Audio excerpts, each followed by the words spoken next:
Patrick Cooch from the Carlton Footy Club. You listen to the Coaches Panel. Dane Zorko here from the Brisbane Lions. Jason Johannesson from the Western Bulldogs. Luke Parker here from the Sydney Swans. It's Rory Sloane here from the Adelaide Crows, and you're listening to the Coaches Panel. Max Gorn, Melbourne Football Club. This is Nat Fyfe from the Fremantle Footy Club, and you're listening to the Coaches Panel. Hello friends, you got MJ from the Coaches Panel. Number 14 on my 50 most relevant. Tom Mitchell. Man, he overcame some adversity in 2020 to play some pretty decent footy, and many in the fantasy community are hoping that in 2021 he can get himself back to that Brownlow medal year where he really was the best fantasy footballer in the game. To help me talk about Tom Mitchell, I've got Kane on. Hello, mate. Hello, MJ. How are you? I'm good. Look, this guy is fascinating to look at because I think you can, like anything in life, you can probably walk into this episode with some confirmation bias here going, he was a beast in 2018. He came back last year. He suffered the broken leg. He came back, reconstructed shoulder. He's going to be amazing. Or you can look and go, yeah, but he didn't bang the door down last year, and now he's got a little injury concern. So I think no matter the way you're looking, it's going to be fascinating to see how people's perspective changes, if at all, at the end of this episode. Yeah, I think that's exactly right, MJ. You had 2 seasons in 2017 and 18 where he came across from Sydney to the Hawks, and he was just flat out sensational. 127 and 129 in DT, and then just shy of 119 and 129 in SuperCoach. Those are uber elite easily, and in the mix for the best player in the competition. So you throw in that before that he hadn't really missed a game. He's played 22 games in 17 and 18. He mustered all 17 games last year, and really the only blimp on the radar is that 2019 season, which we know he missed due to a pre-season injury. So the guy's got massive scoring power. He's durable outside of a freakish broken leg at training. Yeah. I think the thing now is with Tom is, what can he get back to? Yeah. Can he get back to that uber elite top player in the midfield, or is it just the one? I say just 115 is incredible, but when we dive back into 2017 and 18, James Worpel was only a first-year player in 2018. We know he had a dramatic rise in 2019 with Tom out of the side. And now we've come to 2021, and there's a lot of moving pieces in a very unknown midfield group. We've got O'Meara, Worpel, Liam Shields is still a key contributor in there. Wingard floated through there. James Cousins is a guy that some Hawthorn fans think, deserves to be in that midfield on a regular basis. And then you throw in, Tom Phillips on the outside. There are some guys that can win their own ball. When you look at the Hawks as a team, when we think about the great Hawks teams, they had massive fantasy games, really good kick mark. That's fallen away. They're one of the worst fantasy teams in the last year. And that makes it really hard for a guy like Tom Mitchell to scale those incredible heights we saw when he first arrived at the club.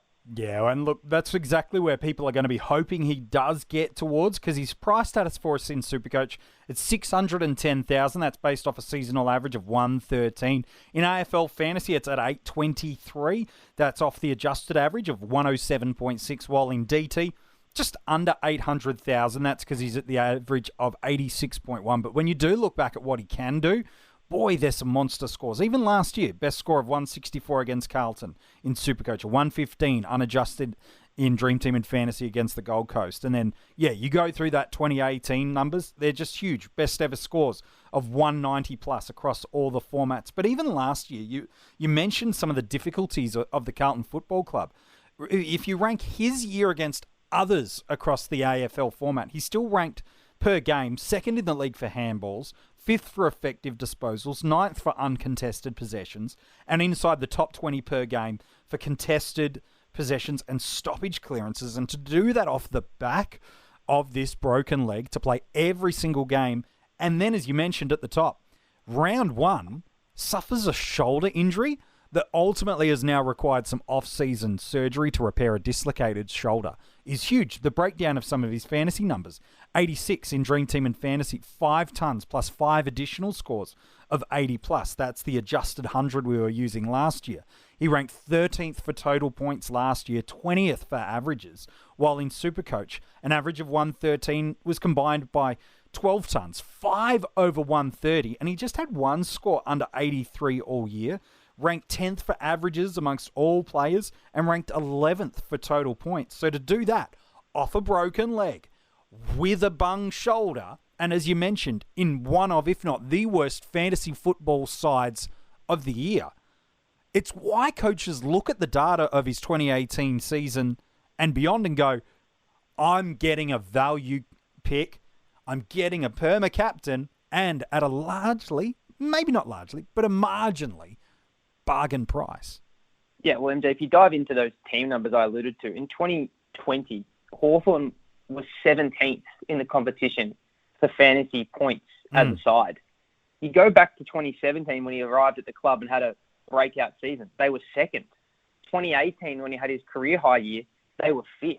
So that's a massive drop as a collective unit. And that's the type of stuff that it does take to be that big scorer. Like, it's super hard to be a top, 3-4 player in the midfield and your team be right down the bottom. Like, it's just, you're pushing so hard uphill and you're working so hard against everything else, and you have to get such a big piece of the pie that it just doesn't really work like that. We've seen in previous years, it's the likes of Collingwood, it's Geelong, it's GWS.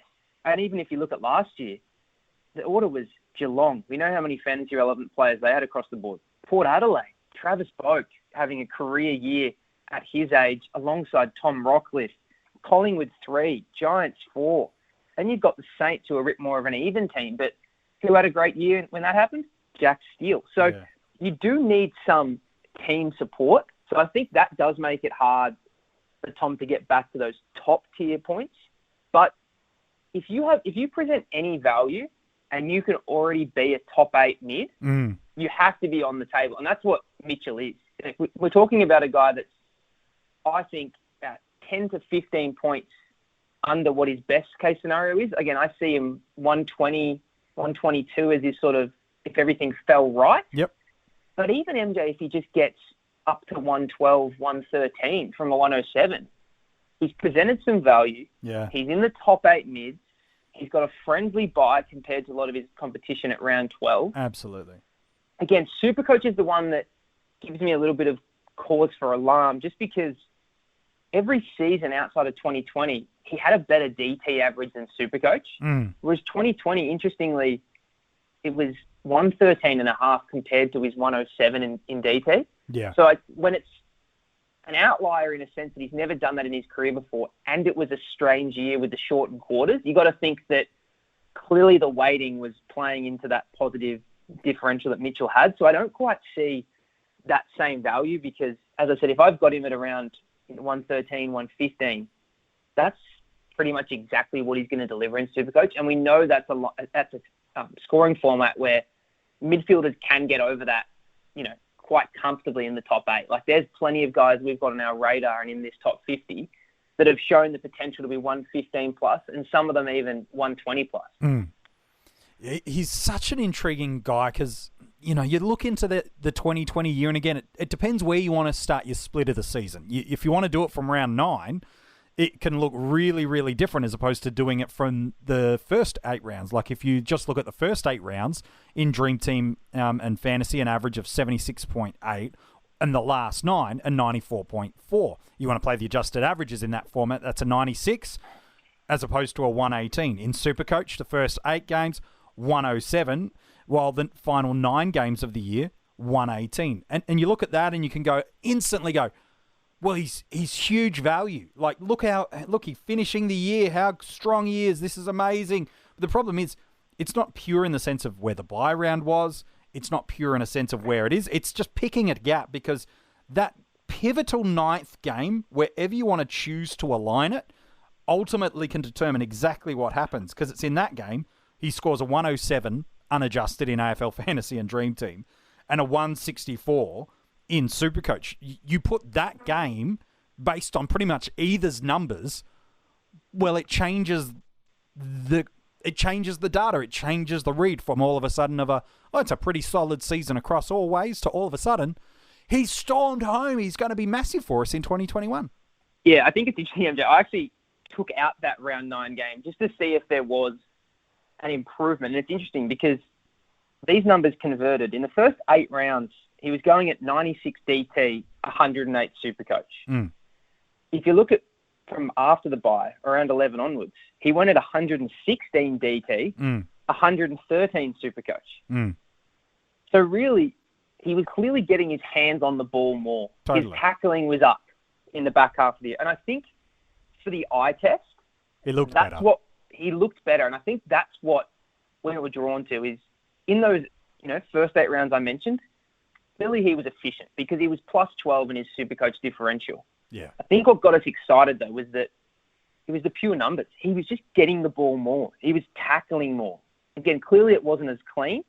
But when you also look at it, in those first 8 games, Hawthorn won 3 of them. Yeah. And they beat some pretty good teams, and they played some teams pretty close.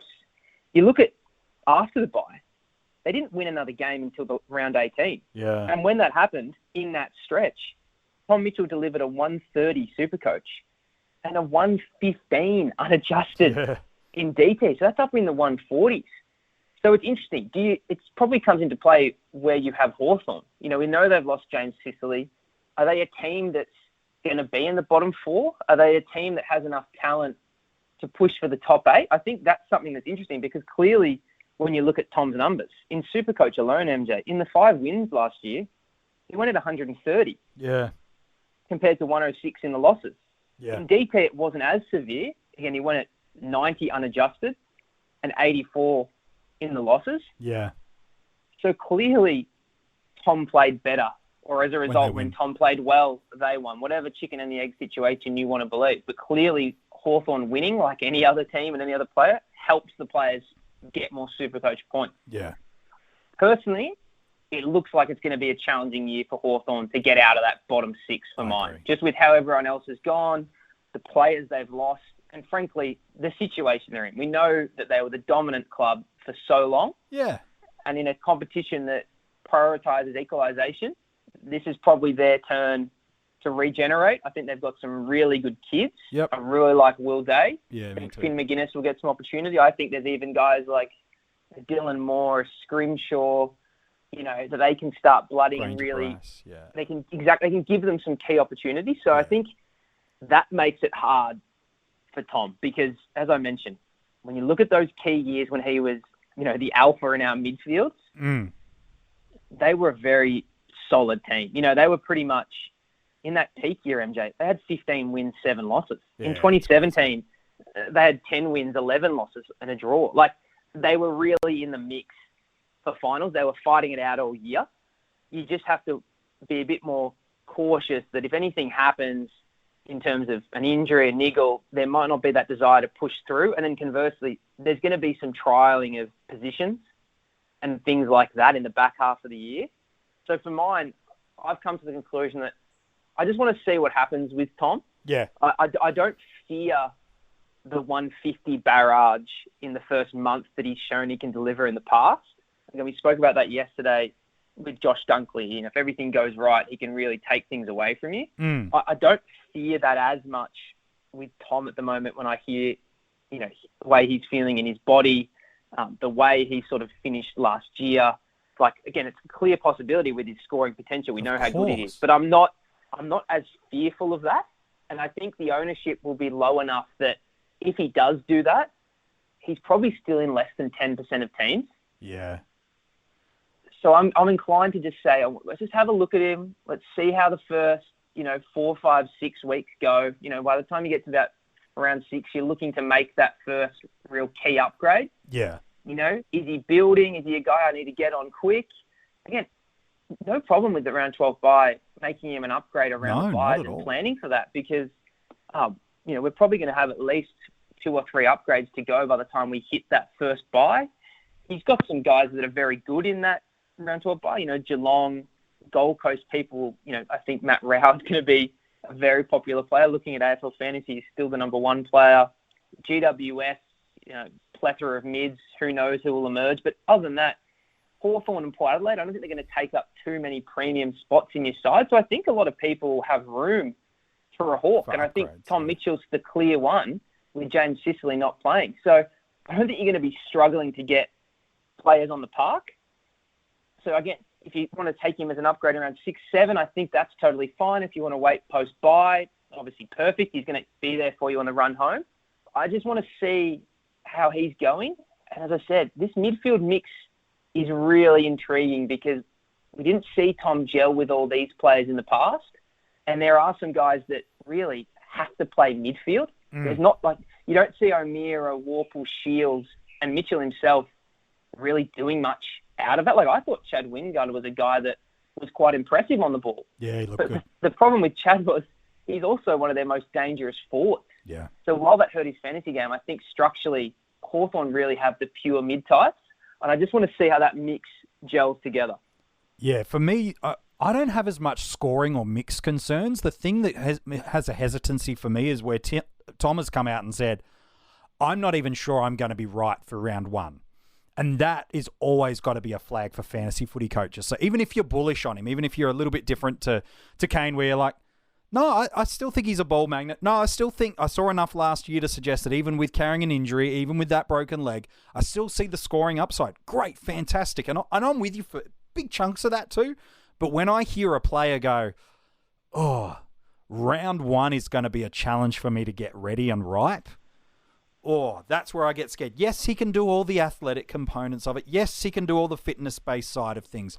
But we've seen now for multiple seasons, we saw it Clayton Oliver a few years ago. Patrick Cripps is navigating that, albeit at a much cheaper price this year than others. Chris Judd, Gary Ablett, if you want to go back down the Fantasy Football Hall of Fame of players that have done it. It always just puts an element of doubt in a starting squad selection. And are they going to start slow? Because at his price point, man, that's what makes it challenging. You're not getting value really out of him as a pick. You might be able to argue he's 10 to 15 points unders, sure. But in reality, I think he's going to be closer to his actual price in terms of his average than back to what he did in 2018. So for me, I think it gets to that interesting point of what do you need to see in the preseason from him to pick him? And that I don't know the answer to. Like, does he need to get up from a big tackle? Does he need to take some big bumps in the Amy Community Series? Does he even need to play the Community Series? I don't know. So for me, I would say this. If you're bullish on Tom Mitchell, I see why. And I'll agree with you for 95% of it that he should be someone right in your starting squad selections. My encouragement for you would be this. What's your backup plan? If things don't work out, that he's not named round one, what is your backup plan for him? Because what you don't want to have to do is do overhaul surgery to your sides. You don't want to drastically know everything. So is it I'll drop Miller down to an Isaac Cumming. And then all of a sudden, I'll pivot and get the money to go get a Josh Kelly. If that's your move, that's your move. Know your backup plan. Because if you don't, that's where you're going to find yourself 24, 48 hours left until the lockout is done, and you've destroyed months of preseason work. Yeah, I think it's a great point, MJ. What are you thinking for draft? Because I think this is a really tricky one because there's quite a big reward, clearly, if it goes right. Yeah. Obviously, the flip side is the midfield's such an even line. You know, is there people that you might feel safer about in the midfield? Again, we're talking about a guy, and this is why he's so high on the list. I don't want to be too negative. Obviously. Yeah. I feel like we've raised a lot of the critical stuff because, as you mentioned, Tom's come out himself and expressed concerns that round one might not be on the table. But I think what people love about Tom is that you look at what he dealt with last year, and he gave you a 107. He gave you a 107. Yeah. Like, you listed all the stuff that wasn't right, and I think that's where people go, if this guy can muscle through a 107, mind you, play every game in a draft, we know how important that is, like, even 5-6 points, that's super valuable mix. Like, we talked about Lachie Neale a few times, and outside of last year, like, Lachie Neale's only really scaled above 107 once. So you look at what Tom Mitchell did in those circumstances and you go, this guy just scores. And as a result, I think people have comfort in it can't go very badly. Like, really, I'm probably going to get a 105 mid at worst. And for me, that's why I've got him back end of the first round, start of the second round in DT and Yeah. probably just a half round later in SuperCoach, just knowing how his DT score translates to SuperCoach. Yeah, I'm with you, man. Look, people will see the name and they'll jump, and rightfully so. And so I don't have him going inside the top 10, but he's gone on the second round. He's gone by the end of the second round in pretty much every draft format I can perceive. Like, if he even creeps into the third round, man, you've got yourself That would be an insane. absolute That insane. would be insane. You have Players to with be- his ability don't slide. No, and the thing is, there is no real... Again, I said I'm curious about the mix, and that's more the mix of does it limit Tom from going 120 plus again? As that opposed to was a more- 115. Exactly. I'm not worried about, what some people are worried about, a Jack McRae Yeah. being on the half-forward flank and being a 95 guy. Like, I'm talking about, clearly Tom handled the mix last year and got to a 107. Yeah. I'm more curious, is that cap him at 110, 115 because there's a James Warpool now. There's Yeah. an O'Meara that's fit. Like, that's why he's so appealing. Is he's so safe in terms of his role. He's just an absolute magnet. He tackles even with a bung shoulder. He got that done. So I think, yes, there'll be some people that are a bit concerned about him missing round one. And clearly, if that does get confirmed, he will slide the closer you draft to round one. Of course. But there's not the worry of, is Tom Mitchell going to get the CBAs? Like, he's clearly their best player. Yeah. He's a Brownlow medalist for a reason. And historically, he is one of the competition's best ball winners year on year. Like, that ability hasn't gone away. That's why I'm not crazy concerned about a shoulder. Like, I wonder if that's just Hawthorn protecting Tom from Tom. Yeah. It's going to be a full season. Everything you heard about Tom in previous years is this guy is a maniac at training, getting the ball out. Like, that's why he's so good at it in games, because he practices that. And you just wonder, a guy that's, going to be 28 this year, is it just time where it's like, Tom, the runs are on the board. You can play at this level. We know you can play at this level. Let's just get you to the start of the season as healthy as possible and let you take out this rage of ball-winning ability on the opponents and not the teammates. Yeah, look, I'm a big fan of Tom. I've actually got him in a couple of the formats. I've got him locking away in some of those spots. It's not locked so deep that he can't be moved, but he's there. So I'll tell you, that's how big I think Tom Mitchell could go in 2021. Hey, Kane, appreciate your thoughts today on Beast Mode himself. No problem, MJ. He is an absolute magnet. We've loved him for a very long time. Yes, I think so too. And it's going to be fascinating to see what people do with him. Are you an upgrade target? Are you a starting target? I don't think you're not going to consider him if you're not starting him. I don't think there's a world where you go, not for me, because you're going to be watching him. Tom Mitchell, he's at number 14 of the 50 most relevant. If you want to read the article, it's online now for you at coachespanel.tv, as well as all the other players we've revealed so far. If you're loving these podcast episodes, whether it be with Kane, Rids, Tim, Fox, the other members of the Coaches Panel, or some of the great guests we've had from the fantasy footy community, make sure you're letting others that play fantasy football formats of the game know about these podcast episodes. Leave a little 5-star rating and review, because, my friends, we are getting close to the final 10 of the 50 most relevant. Yep, just 2 weeks left to go till we reveal my number one player for fantasy footy in 2021. Do you think you know who it is? Well, we'll find out soon enough, won't we?